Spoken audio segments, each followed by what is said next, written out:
Трпезаријата како дел од летниот конак на Абдураман Паша, објект откриен со археолошките ископувања на Тетовското кале, ќе биде обновен и конзервиран ова лето.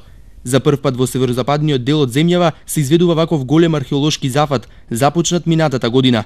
Со него продолжуваат активностите Тетовското кале да прерасне во главна туристичка дестинација во целиот регион. Сметаме дека во овој дел на Македонија, односно Тетово, ќе се здобие со уште еден монумент од профан карактер, значи, кој што монумент ќе привлекува, се надеваме барем, и ќе биде привлечна туристичка дестинација.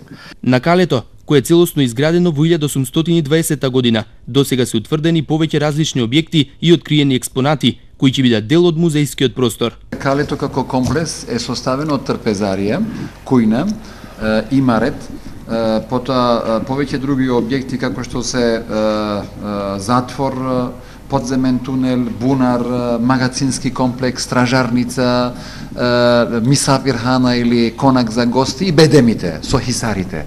Минатата година беше најавено дека работите ќе траат до 2011 година. За ова лето се издвоени 18 милиони денари.